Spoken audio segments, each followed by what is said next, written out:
The ideas expressed in the following presentations are those of the speakers and do not necessarily reflect the views of ACI or its committees.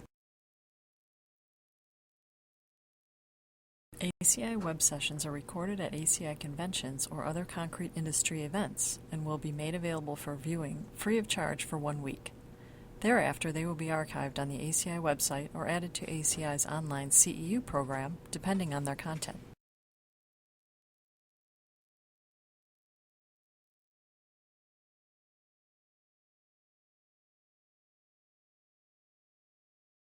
For the next presentation, we have two different speakers. First, we have Tanya. She's a senior bridge engineer with Caltrans, and she has 17 years of experience in bridge construction. She's currently assigned to the team on the Gerald Desmond Bridge replacement project. And as the project is a joint effort between Caltrans and the Port of Long Beach, Tanya's role in the project is to support the PMCM team as an independent quality assurance manager for structure construction, focusing on the permanent materials of the new bridge. She is a Caltrans PE with a bachelor's degree in civil engineering from CSU Sacramento. And on the contractor side, we have Varley. He's a senior supervising construction engineer for WSP with over 20 years of field construction experience, currently assigned to the project management and construction management PMCM team, under contract with the Port of Long Beach for the bridge. Zeph is a University of Michigan civil engineering graduate, PE in California, Michigan, Washington, and a CMAA certified construction manager. Zeph's role on the project is independent quality assurance engineering and inspection of maintenance of traffic, roadway construction, utilities, and MSC wall construction. Thanks, and welcome to sunny Southern California for those of you that aren't locals. As happens on construction projects in Caltrans, there's a roadway section and then a structures section. So I'll start with the roadway section, and you need a roadway to get to a bridge, and then Tanya will talk about some of the structures for our bridge project. So, quick overview of what we're going to cover. Roadway construction only has 2 bullets. Structure construction has 4 bullets, and we'll get to each one of those. We've got a lot of slides, a lot of pictures because the project's under construction. So, hopefully you'll be entertained. So, where are we? US of A in Disneyland, Southern California. What are we building? So, the project is a replacement bridge project. There's an existing bridge at the Port of Long Beach. We've got 2 towers that you can see in construction. This is actually a picture that Tanya took from one of the Port of Long Beach public tours that they give. You actually get to go on the water and go underneath the bridge. So we're going to build a new cable stay bridge to replace the existing bridge. It's a $1.5 billion program that's going to provide a safer, smoother transition to get from Long Beach and the freeway system, 7th and freeway system, into Terminal Island, where one half of Terminal Island is the city of Long Beach and the Port of Long Beach in particular. So why are we building a bridge, right? Bridges are built for a particular reason, but in this particular case, the Port of Long Beach and the Port of Los Angeles are competing internationally for trades, and the existing bridge takes about 15% of all the goods that come into the United States and actually go over the Gerald Desmond Bridge. Panama Canal way down here was actually widened recently, so the Port of Long Beach is trying to compete internationally and with some of the western seacoast ports for sea traffic. So that's one of the drivers behind why this project is being built. Port statistics show that it's the 2nd busiest container port, 180 billion. And out of those 300,000 jobs in Southern California that are created, one of those jobs is mine. So I'm pretty happy about that, right? In terms of scale, you can kind of see that this is a 14,000 TEU ship, and bigger ships are coming. And just to put it in perspective, that's a 14,000 TEU ship, right? It's a bunch of Boeing 747s. It's as tall as the Empire State Building. They're really massive ships that are coming to the Port of Long Beach, and when you bring the big ships to the outer port, you need a space for the medium ships on the inner harbor. And this is the graphic that we on the project most like to explain to our neighbors why we need to build it. You can see in yellow in the background here, This is one of the 8,000 TEU ships that would actually plow through the existing bridge structure. So we're going to add 50 feet of clearance. We're also going to make these 3 lanes in both directions. And if in the future the port needs to widen the back channel, there'll be a separate dredging project to allow for bigger ships in the back channel. For those that know Southern California geography, we're at the end of the 710 freeway. You come down into downtown Long Beach, you can go to the Queen Mary down here, or you can swing westward and head towards Terminal Island. This is our bridge. While it is a bridge project, we only have 2,000 feet of cable stay bridge. There's about 1.5 miles of bridge construction to get to this point. To get 200 feet over water, there's an awful lot of support approach structure that gets built. So the bridge itself, it's a cable stay design. Of particular note here in California, it's going to be the first vehicular cable stay bridge constructed in the state of California. It's obviously designed to withstand a major earthquake. It's got a 100-year design life. Key features, it's got 2 515-foot towers that will be constructed. It's going to have 3 lanes in both directions, plus shoulders for emergency vehicles. The current bridge doesn't have any shoulders, so if a truck breaks down, it effectively blocks the lane and there's no way to get around it. And in some cases, they've actually had to close the entire freeway in one direction and allow emergency vehicles to go the opposite direction just to get to the broken down vehicles. And we'll also have a nice bike path, so you can ride your bike, take a nice view, take pictures of downtown Long Beach, Catalina. That'll be built. So how is it being built? Any billion-dollar project has a couple of funding partners, right? So we've got the Port of Long Beach, who's financing principally, but with help from Caltrans, with help from the federal government, FHWA, and a little bit of help from Metro. We've got a bridge contractor, that's Shimmick, FCC, and Improgilo as a joint venture. They're the design builders, and this is one of the design build contracts that was first allowed to be done by Caltrans back in, I think the state legislation was back in 2010 that allowed this to actually be awarded as a design build project. So we're just about done with design. There are very few elements on a design build that need to be completed. We're about 60% complete with construction and 80% of the contract time. We expect to open traffic, we're hoping by the end of 2019. So in plan view, we have our 8,000 feet of bridge construction. The big money item here is the cable stay in the middle, but this whole approach section is cast in place concrete bridge. This is bridge section, and then on either end are the roadways, and that's my world. Tanya pays a little bit of attention to some of the roadway stuff, but she focuses on the structures. Another thing that engineers are good at, we like counting stuff, so we've got all kinds of indications. We've got pile caps and columns and bridge sections that you can see, and we keep track of this every week and send it to the port and all our funding partners to keep track of where the construction is.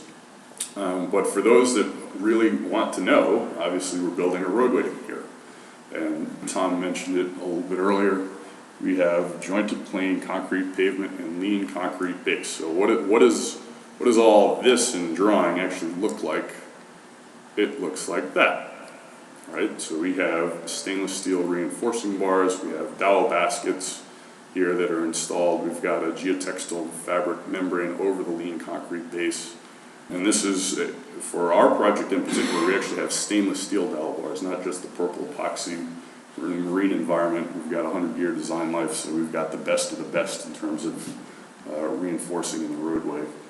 You can see here we've got, this is some of the graded roadway. We end up putting the lean concrete base here.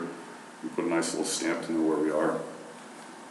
We also have, in order to get the roadways up to the bridge structures, we have embankment walls. The mechanically stabilized embankment walls are constructed with wall panels. They also have straps that retain the panels themselves, and then we're using lightweight cellular concrete to actually backfill on the inside of these retaining walls.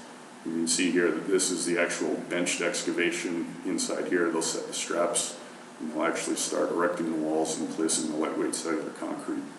And lightweight, for those of you that haven't ever seen it, it's basically, it looks like foam being sprayed out of a hose. It's self-leveling. It's pretty straightforward in terms of its application, but you end up attaching these straps. These straps actually have hooks that are attached to the panels. They place the lightweight cellular concrete, and a day later they can actually work on the next lift if they need to.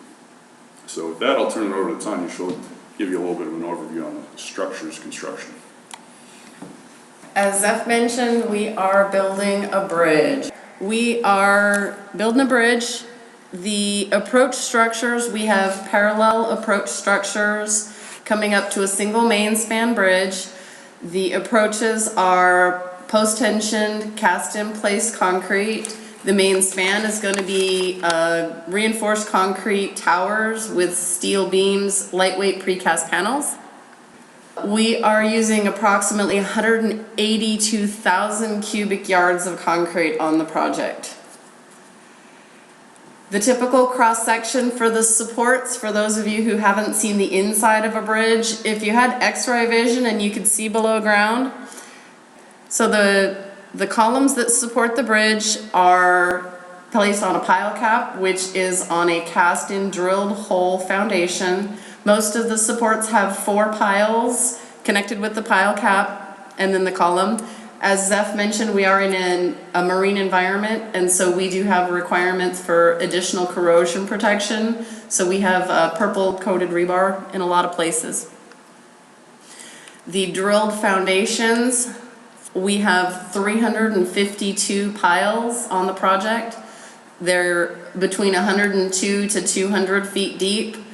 The mix that we're using for this has a delayed set of over 10 hours to allow for full placement and removal of the temporary casings without any construction joints. And we have approximately, there we go. Of the 352 piles, we've got 27 left to do, and so far we've had 2 anomalies requiring mitigation. I don't know if any of you are familiar with underground drilling operations, but that's an incredible success rate with the drilling and the placing of concrete. So I know we're all talking about concrete, but this is for the rebar guys, in case there's any rebar guys here. We're using approximately 72 million pounds of reinforcing project-wide. We have enough territory there in the port that the steel supplier is fabricating the cages on site.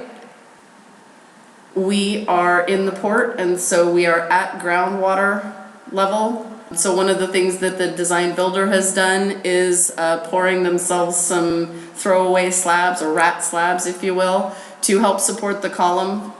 This is the base of one of our pile caps. It's got the 4 piles, and then in the middle here, that's their little rat slab that's going to keep their column cage from sinking into the sand. The main towers, so like I said, most of the locations are supported on 4 piles. The main towers have 12. They're 8-foot diameter piles, and this is what our pile cap looked like about 2 years ago. We have a really nifty video of the concrete pour on this one towards the end.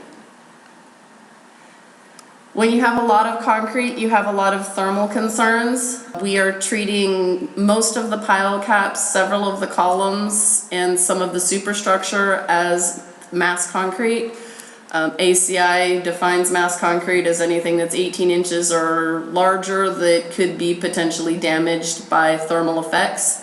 Some of the things that our design builder is doing to mitigate the thermal effects, they're using a mix that's 50% fly ash for the pile caps, which slows the rate of energy dispersal. They're also using a whole bunch of cooling tubes. They've got their walkway set up. This is actually during one of the pours. We get 2 different concrete pumps going, and they've got all of the cooling tubes through this manifold. They're using some electronic sensors, and they start monitoring the sensors about 12 to 16 hours after the pour to make sure that as we get close to the high point, which is usually about 24 hours out, that the cooling tubes are being effective. So this is one of our rebar cages for one of the solid columns, and you can see, I don't know if you can tell, the rebar changes from purple to black. Our contract requires that the rebar be epoxy coated to 20 feet above mean high water, which for people like me that do bridges and not water, that means that's as high as they expect it to get. It sometimes gets higher than that, but that's how high they expect the water to get. Solid columns. The bridge is very tall, as Zeph mentioned. It gets up to about 205 feet above the water, and the columns, when the height of the bridge gets to about 60 to 70 feet, the columns change from being a solid column to being a hollow column to save weight on the foundation, materials, and for some seismic benefits. The solid column construction goes pretty much like every other column. We put the cage in, put the form, pour the concrete, and there's our concrete pump. The hollow columns. The hollow columns are being built in stages. The first section is poured right after the pile cap and is typically formed with just a regular concrete forms like you'd do any kind of wall. As we get taller, there are climbing forms that are being used. Some of them are Perry forms, some of them are Doka forms. The hollow columns are being poured with the pump, occasionally assisted by the bucket. They're poured in sections of about 18 feet in elevation, or 18 feet height at a time, to avoid guying issues, because if it's more than 20 feet tall, you have to have additional guying requirements for the rebar. The project is using every kind of false work that Caltrans deals with, and one we've never used before. So we have on the project right now, we have timber false work, we have steel pipe false work, we have PAFCO Waco towers, and we also have the movable scaffolding system. The movable scaffolding system, this is the first time that this has been used in California. They've been used elsewhere in the United States. They're used pretty frequently in Asia and Europe. This is where we assembled the orange one for the first time in January of 2016, and about 2 months ago it finished the run on the first half and is being relocated to start over on the second half of the east approach. The MSS itself weighs 3 million pounds. When it's fully loaded with concrete, it weighs 6 million pounds. And we can use it to do about a 200-foot span of concrete from move to move, and then you can drive on that section of concrete. It takes 28 days from putting the device in place to driving on the concrete, 28 days. The project is actually big enough that we have two of these. We have an orange one on the west side and a blue one on the east side. This is where the blue one started in February of 2016, or 2017, sorry. And that's where it started, and that's where it is now. There we go. The eastbound lane, or the westbound lanes, so the north half of the approaches, we are one span away from having the approach structures complete for the eastbound lanes. We still have that little piece in the middle, main span, to do, but it's moving along. One of the difficulties or advancements that's required to do precast or cast in place construction with a movable scaffolding system is a robust post-tensioning system. Typically for segmental construction, there will be short post-tensioning on the segmental section, and then when you complete a frame, you have a continuity strand that ties everything together. The way the movable scaffolding system is designed and the way the structure is designed to work with the movable scaffolding system, it needs to be ready and it needs to be fully stressed before the device moves to the next section. And so our post-tensioning overlaps at the end of each segment rather than having a continuity strand. There's also very large single bay construction. On a typical Caltrans bridge, we have a lot of girders. It's not usually very deep. These bays are 15 feet deep. That guy right there, he's 6 feet tall. So it's a very large single bay. It's going to make maintenance nice. They're going to be able to just walk right through there. The stem and soffit pours take over 16 hours, and so we are actually using a little bit of a set retarder in the stem and soffit concrete, which is a little unusual. We don't usually do that. The towers. The towers for the main span, Zeph noted, they will be 515 feet tall. They're going up in about 20-foot segments. They're using a DOCA self-climbing form for those.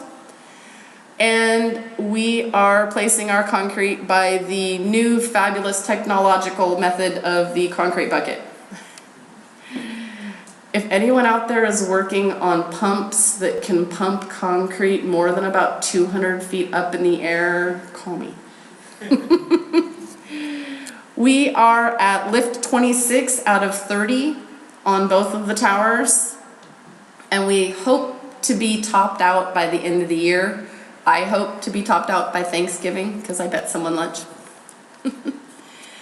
The main span itself, I mentioned that the main span is going to be steel beams, and we're not going to talk about that because concrete's cooler.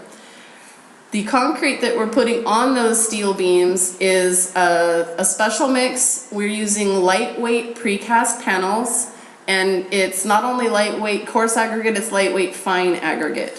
One of the difficulties is that we need those panels to have relatively high strength relatively quickly, because the panels themselves are being fabricated now, so they'll be able to age before we start setting them. But then we have to pour stitches around them to link them all together, and we're supposed to use a similar type of concrete. So we are not allowed to use a different kind of concrete for the stitches than we did for the lightweight panels. As Zeph mentioned, we are in a marine environment, and so we're looking for the best of the best. It looks like a painting, but this is actually a photograph of the stainless steel rebar set up for one of our precast panel pours. So stainless steel, that's for the post-tensioning that's going to connect the main span together. The approach decks are being placed with the bid well, and the operation is a little bit different on the lower approaches than it is up on the movable scaffolding system, but in general the operation is the same. We're using a nice pump, we're using a 25% fly ash mix, we only need about 5,000 psi on the deck concrete. We are stressing the decks 2 days after the superstructure on the movable scaffolding system gets stressed 2 days after the deck pour. And then the day after that, they move the movable scaffolding system and hang it at the end of that. So that's why they need some robust post-tensioning in there. And then we are back to the Big Daddy. Our biggest concrete pour on the project was 3,220 cubic yards. And I believe we have a little video.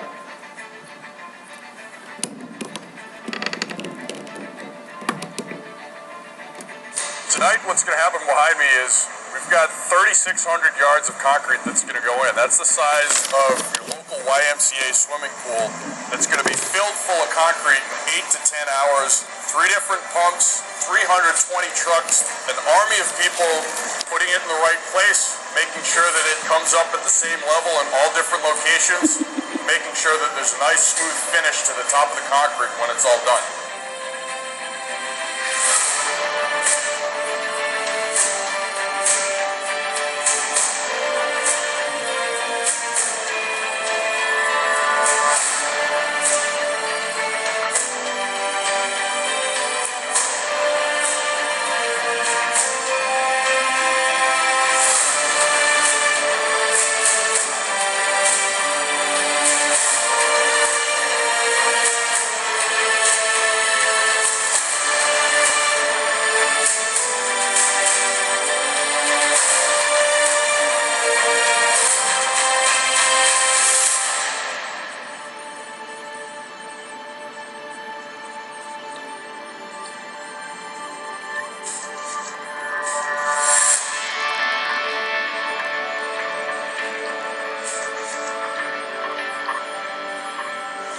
Concrete placement like this, the entire job site comes out to see what this is like. This is a team effort.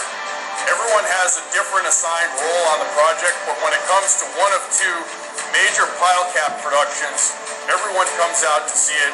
This is the team getting together, and it's really between the underground and the above ground. This is at the ground surface where everyone can stand for a 10 to 12-hour shift as part of a production of a signature project.